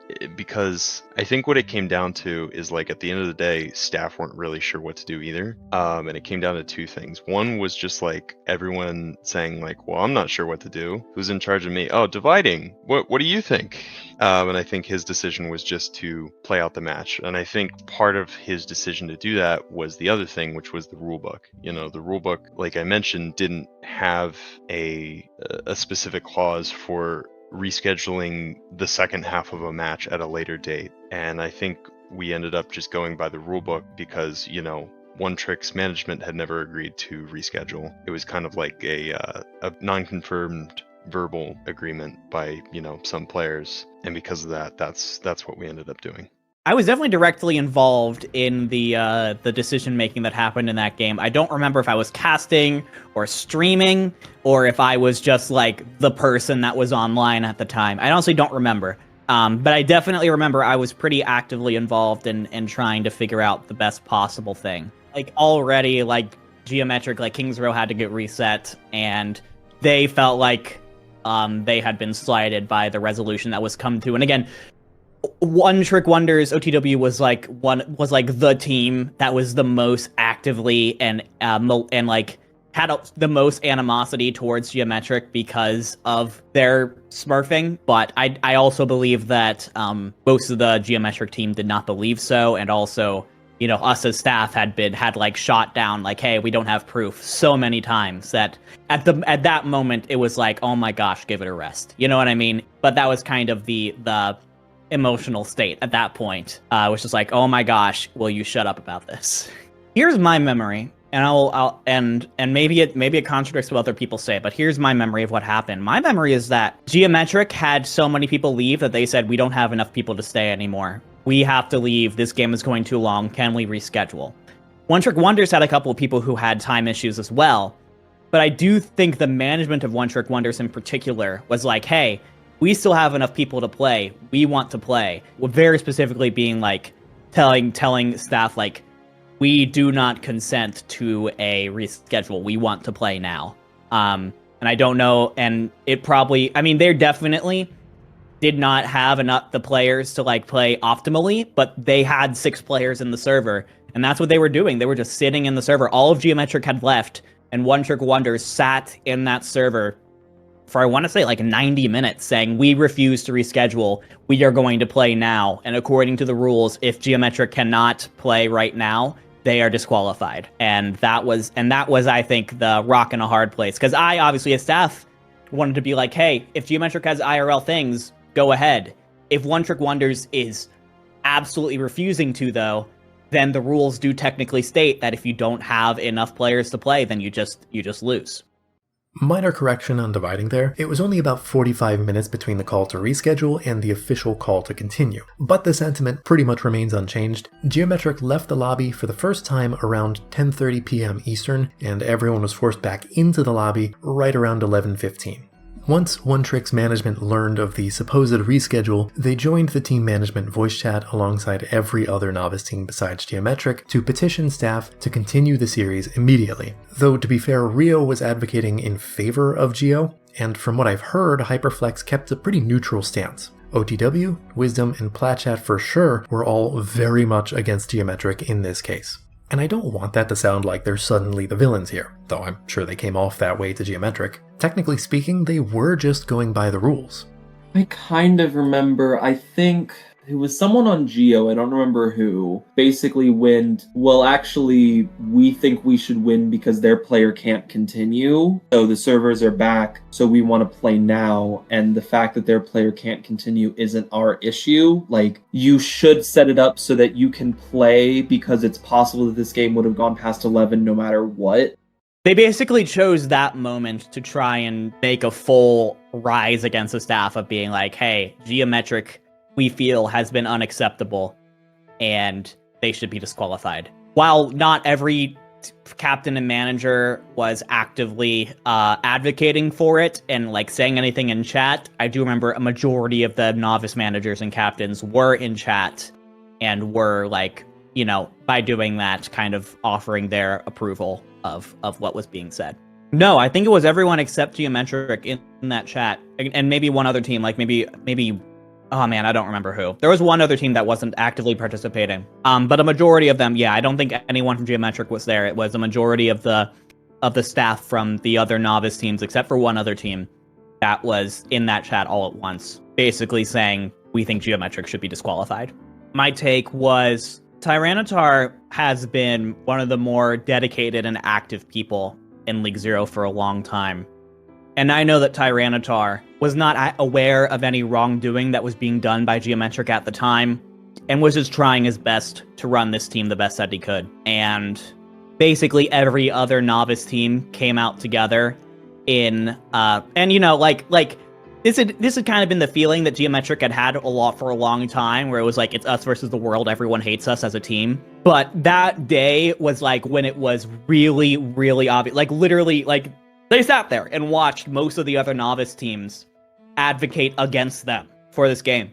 Yeah, I think at that moment, all of the frustration that Tyranitar had been feeling about being like ostracized from the rest of the novice community, it just like really boiled over in that moment. It really felt awful because at that point, you know, my goal in League Zero is to make sure that people had a good experience playing in their teams. And here was this person who is probably the most emotional conversation I've ever had with someone in League Zero, that came off the back of multiple months of feeling ostracized from the community. It really sucked. I remember while he was doing it, like having to get up, like I still had my headphones on, but I had to get up, like walk away from my computer and just like lay face down on my bed because my thought was like, we have failed this person and we have failed this team. What Dividing was referring to at the end there is that when staff had made the deliberation to continue, Tyranitar was dragged into a private voice channel alongside OTW's manager Ace Flash to explain how everything was going to go down. This is when T-Tar understood the full gravity of the situation and just how hard the world was bearing down on his team. And under the pressure, he broke down. I was in the channel when all of this was going to hell. And I can say with confidence this was the single worst night I ever experienced during my years on the staff team. If you ever wondered why the admins unanimously agree Season 2 was the worst, well, this wasn't the only reason, but it was the cherry on top. It just sucked. All of it. I don't know if there was a right decision to be made, but I know for damn sure we made the wrong one. But live and learn, I guess. Anyways, let's get back to Tyranitar. Yeah, I remember the communication like between like staff and us and like what's going on, like are we gonna keep playing? And so we told them like we didn't have enough players, right? But I think that was like a lie. I don't remember it like completely, but I think we told them like half of our players had to leave. We can't like field enough players on the roster, which is why they made us try to reschedule it for tomorrow. But then I think like we didn't know like what was going on, so we assumed like we didn't have to play. And so like a lot of people got off to like it was like 10 o'clock at night. Like, it's like their bedtimes and stuff. Like I don't know. They got off for the night, whatever. And then I think staff like made the call that like I think they actually can field enough players. This whole time, like I was sitting in the lobby, the whole of OTW was sitting in the lobby, and like the whole team was gone or whatever. But like we had to like claw and try and get everyone back on. Like I don't know how we did that, but we did somehow. And then third map, route, like we won, but then like we didn't. And then because of like the Colby stuff, which is like, yeah, I guess that's fair. Yeah, that's fair. But like riding the momentum, like we won the past like 3 maps, I guess, like past 2 maps, and we're just like, yeah, we have anger, like we have all the momentum on our side. Like we're just gonna like shit on these guys. Then like we did for the rest of the night. But yeah, I think like just the communication was just like off at that time, because like I wasn't dragged into like the staff group chat or like told to like do anything until like my whole team had gone off. I hadn't actually like spoken to you guys in a voice chat in like the whole game, like the whole day until like 11. It was like, is this gonna happen? Like I don't know what's going on. And then when you did call me in, like obviously like we know what happened, but we got everyone back on. We played the game and then won. Geometric didn't have their main roster for the call to continue the series. Notably, Alianos had already gone off to bed. A few swaps were made, and it was far from ideal, but at the end of the day, and the start of the next for being technical here, it worked well enough to get the job done. At that point, I did not give a fuck about the Smurf, okay? I didn't care. At that point, like, if Storm was a Smurf, if Storm wasn't a Smurf. What I know is that this team had been, I mean, they'd been bullied, right? They had been bullied and ganged up against by the rest of the league. And so by them being able to come back and win that game regardless, I was happy for them, and I was on their side at that point, honestly, because I was like, man, this team has really gone through it throughout this season. And again, a majority of them had no idea of any of the smurfing that was happening. And they were just defending their teammate, because of course you're going to defend your teammate. I was very happy for Geometric when I learned that they had actually ended up winning after all that. So, semifinals match out of the way, and grand finals in their sights, Geometric was emotional to a fault and more hyped up than probably any other team this community has ever seen. And, to top it all off, their opponents were the completely undefeated Wisdom Academy. We were fully on the high. There was the benefit that, I think it was Flash was his name. Well, he was like Rye Guy or something. Yeah, Ty. He got found out. They had to like field a strange off tank. They were still good, but like they were gods with Flash/Ty, but now they're like mortals. They could be defeated. That combined with the previous game, we were ready to just demolish them. We put a lot of preparation into this specific game. I myself, outside of practice, logged in like 5 hours specifically, going on to King's Row and a lot of the other maps we expected to play, and looking specifically for on and nade spots, like on every single map, every single point, every single everything, so that we could push in. We also had specifically a whole list of comps. Like we had an Excel sheet of specific team comps that Wisdom used, and on each specific map, and what specific styles countered them, what weaknesses we noticed, what we could do. And we put in so much work into making sure that we would not be outplanned or outprepped. And so going into that game, we put ourselves in the best possible situation to succeed.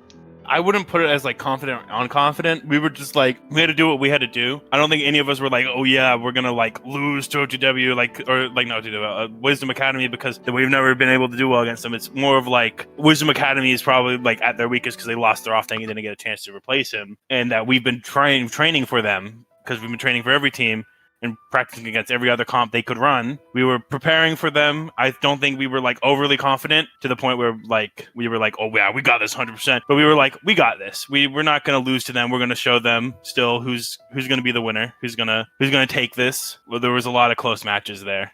As Flintlas mentioned there, Wisdom wasn't without their own bloody nose coming into the postseason. Their starting off-tank throughout the entire regular season, Splash, ended up being a Smurf account of Time, who in reality was a high diamond to low masters main tank. This was discovered just prior to the start of playoffs, which led the resident Goliaths scrambling to fill a gap in their roster they never expected to have. Pineapple was something of a hyper-flexible player for Wisdom, filling in as a substitute on multiple roles over the course of Season 2 as needed. However, a full-flex player is never going to be as proficient as a role specialist. Despite having a relatively deep bench, Wisdom didn't really have a good backup for Splash. They managed to get through their own server errors in the other semifinals match versus Hyperflex, though they were inarguably the weakest team out of the 4 who made it that far in the novice bracket. Sweeping them wasn't really a true show of power for Wisdom Academy, so it was almost impossible to predict who had the larger chip on their shoulder coming into the grand finals.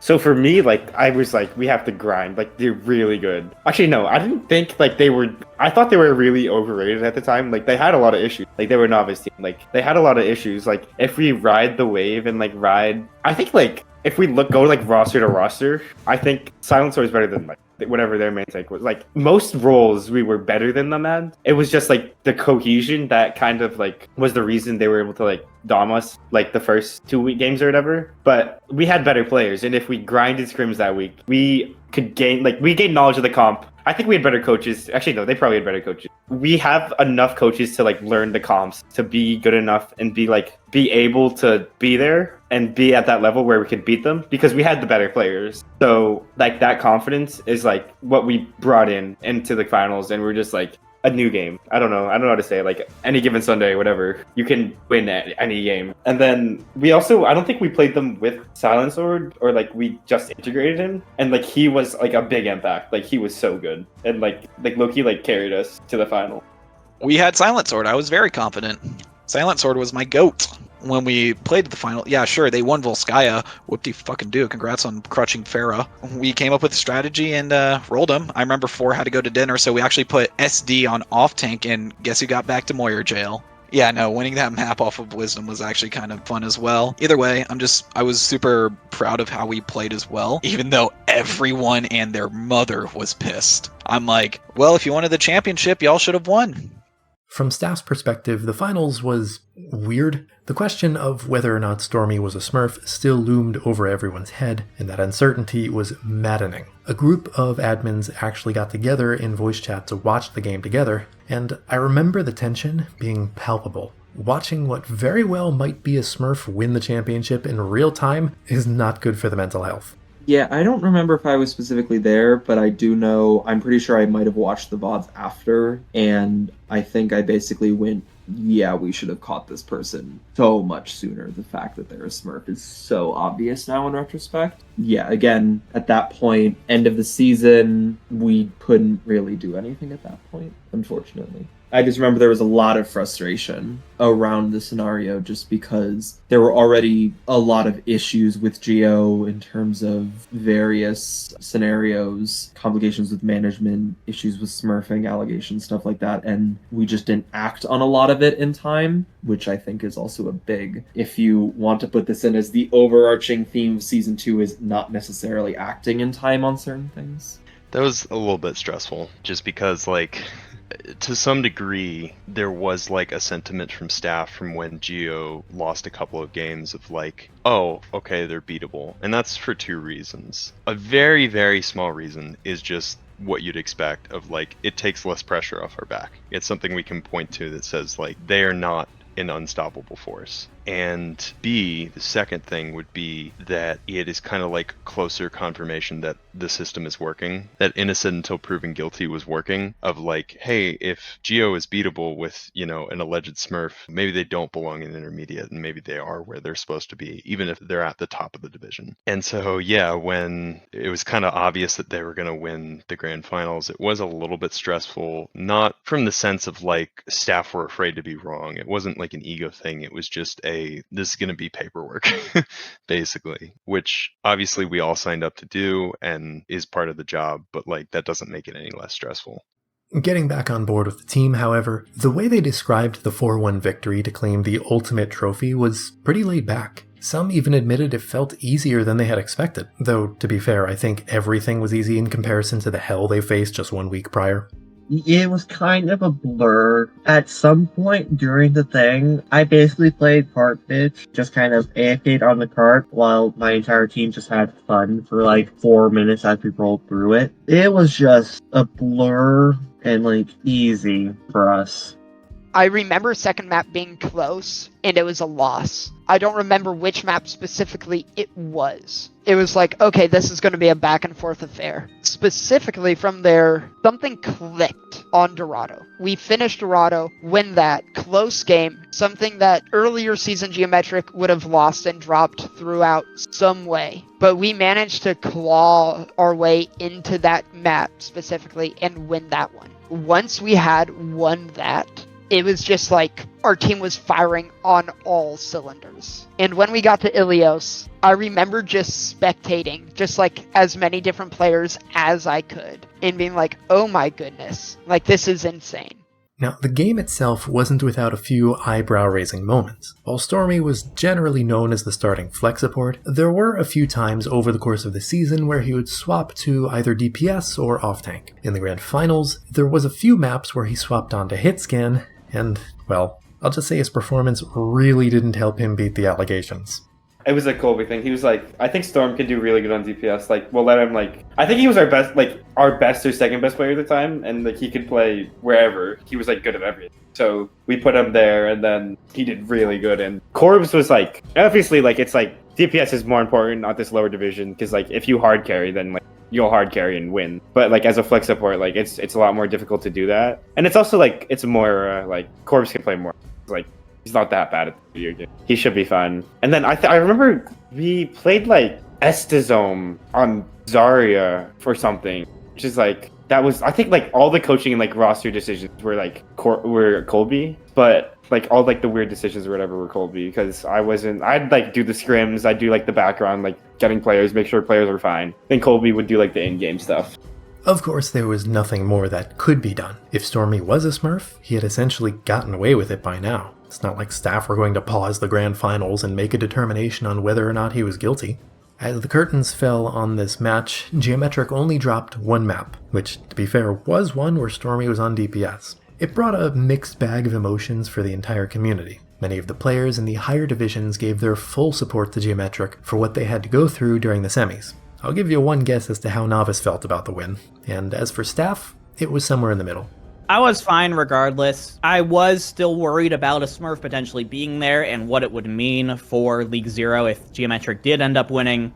But at that point I was just like mentally like checked out a little bit. I was like, this season needs to be done. I don't care who wins at that point. It's just like, hey, whoever wins, I'm happy for them. It does suck.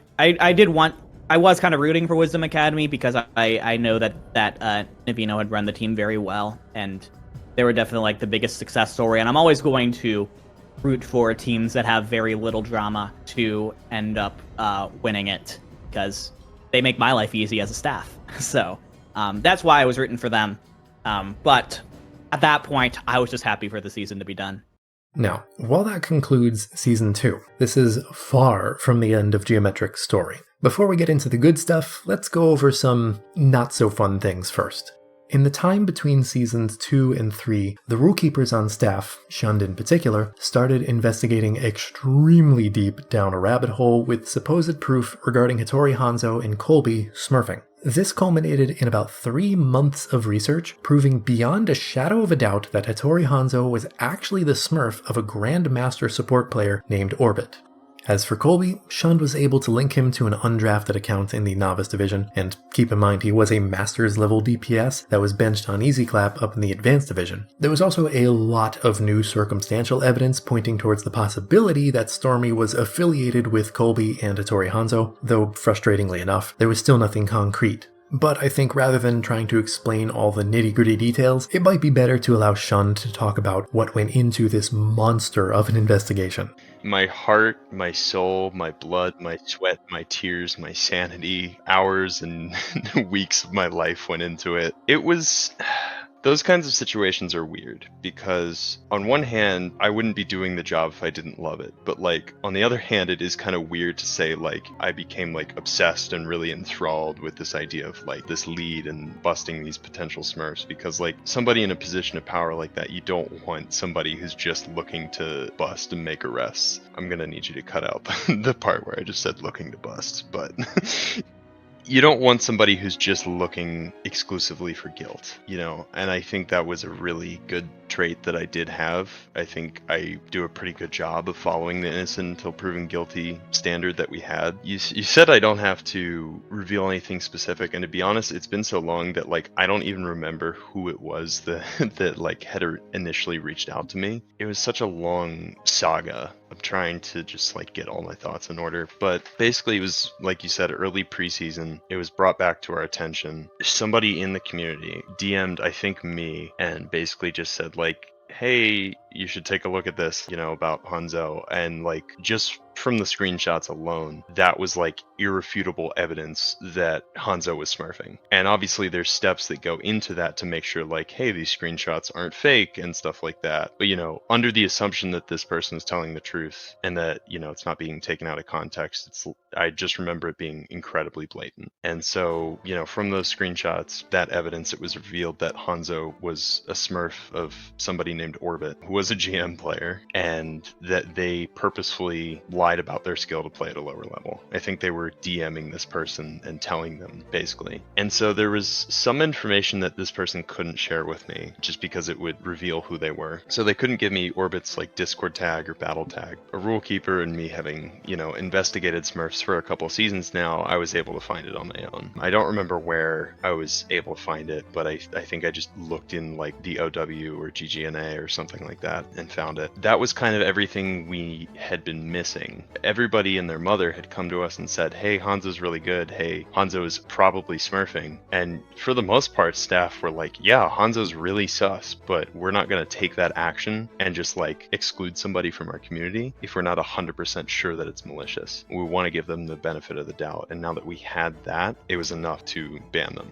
As for Stormy, it was a little bit different. We'd kind of linked Hanzo, Orbit, and Colby together and kind of like discovered Colby's involvement and knowledge of the situation, if I remember correctly. But Stormy was a little bit different in that, like, from everything that we found out, there was kind of like some more really weird evidence that Stormy might have been smurfing, but again, it didn't reach that threshold. And I think at this point, we had basically just kind of had enough of this situation, and we took a really unprecedented step using that admin clause, saying there isn't enough evidence to ban you. We want to give you the benefit of the doubt, but we need kind of some more evidence to support the idea that you are not a smurf, right? There's too much suspicion involved. And so we use the admin clause to kind of act outside the standard rules and basically say, until we have more information about who Stormy is and their skill level, they're just going to be ineligible. And they were informed of this. And then as far as I know, Stormy never said another word in the League Zero server. So, you can kind of figure out for yourself what that means. There is some circumstantial evidence pointing towards the idea that Stormy was a shared Smurf account between Colby and a few of his friends, all of which ranged from Diamond to low GM among different roles. While it does seem to fill in the blanks, unfortunately that remains the largest unsolved mystery in all of League Zero to this day. I did try to reach out to Colby directly to finally get an answer on this matter while researching for this documentary, but predictably, I didn't get a response. Now, getting back to the team itself, the vast majority of the players on Season 2 Geometric were unaware of the smurfing, both confirmed and potential. Of course, they had suspicions, but being so new to this kind of environment, they had no way of confirming any of the doubts they might have had. At the end of the day, they really didn't know any more than the rest of us. So imagine you're a Piat player, right? And you go into a bronze game. Now, there's a very good potential that you will pop off and you will carry, But at the core of it, Overwatch is a very much team game. I think we were prepared to replace Storm. So in the grand scheme of things, when I think about it, I think if we didn't have Storm, it wouldn't have mattered during playoffs because we were already very fired up. We were already so determined to win. It wasn't a possibility in our head. The whole thing with OTW kind of made it so we had this mentality of, fuck you guys, watch this. So having Storm, whether he was there or not, I think we would have won. And, of course, I had to ask them all during the interviews if they believed the possibility, if not probability, of Stormy being a Smurf potentially undermined their championship. An extremely loaded question, I know, and one I'm sure they didn't enjoy answering, but I gotta give them credit for rolling with the punches. I always think of this one thing. If Storm wasn't there, we still had Golden Pants. I think we probably lose to OTW, but I only think we lose to OTW because we couldn't get enough players back. I think if Golden Pants was able to show up at the time that Stormy was, and Stormy was banned, we would still win that map because we played with Golden Pants because Storm didn't show up to a couple of our scrims, and I didn't feel much of a difference with Golden Pants or Stormin. Like, maybe I think the sleeps were hit less often, but like the healing output onto me and our team members were still good. The antis were still good. So like, I still think that whenever that happens, if Storm wasn't there, we would still win that because we had a good backup support for him. I think it would be a lot harder because at the time, I still live by this, Geometric had two fronts. It was me and Storm. So we would have been left with just one person they had to focus on. But that also takes off the pressure from Alianos and SD Awesome, who during that whole final map or final series showed that if you don't keep an eye on them, they will just kill your whole backline. Not really. Wisdom went undefeated with a Smurf on their team. So why should that take away from our chances? Even though Hattori Hanzo was a Smurf, we only played 2 games with her. It wasn't like she was smurfing the entire season, unlike Time And they were like, oh no, Time is easily replaceable. Like, no, the fuck he wasn't. He was your silent carry on that team. Yeah, sure, Guy got the MVP, but like Time did so much for that team. Like, we could easily expose that in the finals. And that's how confident we were going into that finals, because we knew that their off-tank situation was going to be hell. For us, it was like, it is what it is. Like, we had no contact with them at all. Like, by the start of season 3, like, it was Alianos, Flintlets, and I were like coming in to do stuff, because like Alianos was the manager and I was captain, and I think Flintlets was our protected pick, and like that was it. We were just on our own waiting for season 3 to start, and then we're like, oh well. And then I think Alianos was the one who banned them, like officially in our server. It wasn't that big of a shock. We were kind of expecting it to happen eventually, especially because like Storm was like not proven at all. We were like, just, and Hattori Hanzo we were like, Hanzo's definitely smurfing. Like, she got bumped up a whole division, but they just couldn't prove it. So it wasn't that big of an impact on us. I mean, I think you have to take it with a grain of salt that like Storm was probably a Smurf. Well, like Storm was just Colby. I mean, like, like you have to take it with a grain of salt. But Wisdom was a great team, and there was a bunch of other people who were playing super hard that day too. It's not just the fact that we had Storm with us. So it is definitely like you gotta put a little asterisk next to that like season 2 championship. But I don't think it really takes away from how hard like Silent Sword and 4 and Golden Pants and everyone worked in STO Zone and Flintlets did to like get that win. While it is tempting to say that Geometric wouldn't have gotten as far without Smurfs, I think distilling their entire season down to that one point overlooks what each and every legitimate player accomplished, and how they grew. Not to mention, you can unfortunately ask the same question for a majority of the novice teams in Season 2. There were a lot of Smurfs running around back then. Even Wisdom got caught up in it all. And the blame for that does squarely lie on League staff. That entire season was one giant learning experience, which is less than the community deserved, but it's ultimately what we got. Moving forward into Season 3, a lot of changes were made to make sure something like that never happened again. Many of those changes were directly impacted by what happened with Geometric. I think Geometric speaks to a lot of different things. The first and foremost, most obvious example is the team speaks to the difficulty that we and anyone has in making a draft league. At least a draft league that's not like one division that is, the highest skill tier, where, obviously anybody can play. But when you have those different divisions, it's incredibly hard to do that min-maxing that I mentioned earlier. And Geo was a great example of how, by trying to min-max all the important things, you can't give up any of those things, but try to min-max all of those important things. There are going to be situations created that you can't solve. In this situation, we wanted to balance innocent until proven guilty. We wanted to balance individual fun. We wanted to balance the fun and enjoyment of everybody else in the league. And, we also wanted to create an environment where players in a lower skill tier could experience this draft tournament. And it's hard to kind of prioritize one of those over the other. To me personally, I think that legacy of Hattori Hanzo on League 0 was overall beneficial. And I know that probably sounds weird out loud, but I think that Hattori Hanzo taught us a lot of lessons about, first of all, how to find and investigate Smurfs better. That's a huge lesson we learned in Season 2, and one that we carried into Season 3 and future seasons as well. But also, I think it taught us how to step outside of our shell and make those tough decisions that are outside the rules, outside the standard way we do things, that ultimately need to be made to ensure like the continuation of like the league or the season or the match that's currently going on. I think we did a much better job of using that right that we had as the staff team in the second half of the season and also future seasons to kind of make decisions that were in the best interest of the league as a whole. I mean, our big change from Season 2 onwards was just not only having a better understanding of what to look out for when it comes to Smurfs on a roster, but also putting together safeguards that make it much more difficult for someone to Smurf. Whether that's like the level requirement or being required to go to Pugs before the draft, or we did a bunch of things. Shund in particular got very good at being able to sniff out warning signs for Smurfs. Really hats off to Shund for putting in a ton of effort on that front. Season 2 is a season that I cannot say that I'm very proud of. But I can say that as far as like administration and discipline and just Smurf prevention, we definitely learned a lot from it. But even then, with all that said and done, Geometric's story still doesn't end there. Tyranitar handed over the reins to the branding to Alianos, Flintlaz, and Churd for Season 3, and if you can believe it, they remained one of the top teams. They even made it all the way to the Season 3 Novice Division Grand Finals for a rematch against Wisdom Academy. And while they didn't win a repeat title, they did make it all the way to a Map 7, and they did it without any Smurfs this time. I think like the legacy of Geo, like Wooly and Alianos, like did it, like they're actually awesome. Like did such a good job in Season 3, Season 4, and like continuing on to like OD other tournaments. Like I think Geometric has become, like I'm proud of what it's become. Like I didn't like, and that is all like just because of like Alianos. Like they created this into like so much more than I thought it could be, which is like I'm proud of that. I guess I'm the founder, I guess, but as a person who's been like there since day one, like I'm proud of what they've done.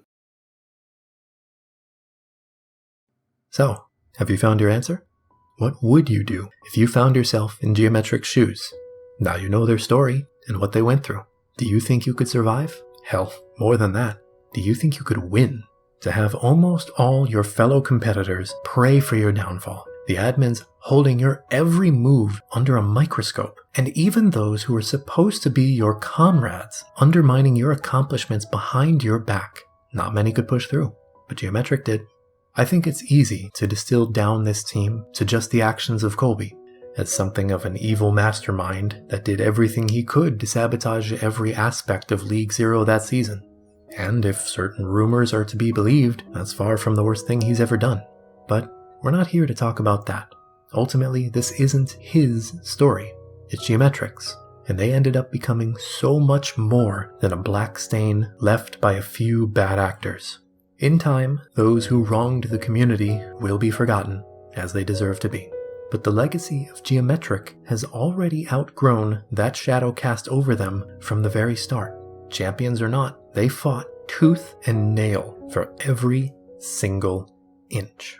Tenacious to a fault, and with a, shall we say, healthy dose of banter, the real players of Geometric suffered through a war on 3 fronts.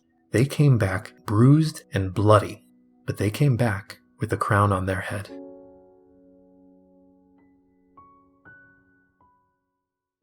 Well, for me, when I was playing on Geometric, like it was mostly a thing I wanted to show to my personal IRL friends that like, hey, I may not be turbo high rank in Overwatch at this time, but I can still easily show all of my friends that I'm still good enough to be in a higher rank than what I was at the time. Because I was sitting like hard stuck 2700. 2600 currently, like flopping in between there, and my friends were always like, oh, look at you, hard stuck plat, can't even make it to diamond. And I'm like, you know what, guys, shut up. Entered the tournament and, you know, tried my best to put on a good show for my friends, mostly.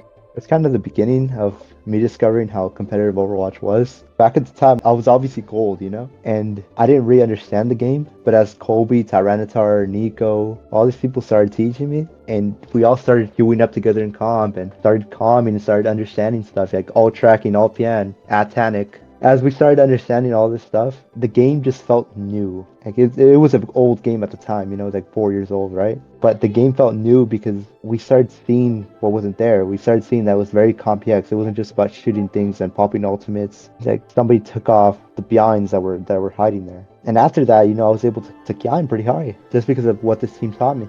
But what it meant to me was, you know, just a bunch of memories with pretty good people. That's tough to say. Before then, I was on, I think it was Icarus Spell, and it was like they were the hyper top team, and I was playing the much same role as I was on Geo, as like the straight-laced person there to kind of like ground our exterior presence. Honestly, it was kind of different. Whereas with that team, yeah, we were good, but it's like they were just not good to be around. This team was good to be around. I was not like, you don't need to say that to any of the people there. I was having fun with it. At the end of the day, that's what matters. If you're having fun, even if you win or lose, you're just having a good time. That's just how it is. And I had a good time with Geo. I was in a weird spot because I had just left college because I didn't know what I wanted to do, and I was just kind of working and like doing nothing. And so I was like, I just needed something to do, and it was a pretty good like place to just come and play video games, and that's not Overwatch competitive. That would make me insanely mad, or like frustrated. It was just a good place to come and like put a little bit of my energy into something, you know, and it was really good. And you know, like, and starting off of that, like I'm still doing stuff with Geo now and Trank, and like I've met a lot of great people through it. So it was I say it's a pretty important thing to me that I like got to play on Geo Season 2, even though it was like a crazy season and we were like the villains and all the Smurf allegations and stuff. It was a pretty cool introduction to like the drama side of the tier like 76 competitive Overwatch. But so it was pretty fun, and I think it's a pretty important like thing that I just joined up for fun after watching a dividing video about League Zero. Season 2 Geometric was my first ever time playing competitive Overwatch, so this was the opening that allowed me to get so much better at the game. Now I'm competing in collegiate Overwatch. It was the gateway that started something that I really wanted to pursue. Granted, I would never play in League Zero again after that season. Like, yeah, I'd still be involved. I was staff a couple seasons later, but it was like I still wanted to compete and play. It got me onto many teams. It got me onto Altiora, if you remember one of them. One of their feeder teams, and it pretty much just allowed me to grow as a player and grow as a person, as well as be a better leader. It was probably the first team that truly got me hyped for Overwatch competitive scene. It's what led to me joining a lot of the teams where I've met my closest friends, mainly Mob Mentality. Without Geometric, no one would have heard of my name. No one would have picked me up in that intermediate next year. And then I wouldn't have my two closest friends being Z and Kylist. So it means probably the most to me outside of Mob Mentality, being that I also made a lot of good friends there, being Churd, and like I got to hang out with Tyranitar a little bit more because I used to hang out with him. So it was a fun place, and it has a lot of good memories for me. Like personally, I just like after most things in life, I just move on from. But this is like I look back at it and it's like it's like when I realized that like most time shouldn't spend like I have other things to do, and like not just being like doing draft leagues and like getting in drama is just like maybe I shouldn't spend all my time doing this, you know. It also like seems like a growing point for me. Like I was like in 8th grade, like awkwardest moment of my life. Like I look back in it and it was just like to see how much I've grown. Like I'd be more like responsible of my players and like be less oblivious of everything now. I think it was a lot of fun still. It was an awesome experience. So I'll just take away the memories and all the fun, like amount of joy that I got from winning like championship game. The semifinal game will like be with me for the rest of my life. So yeah.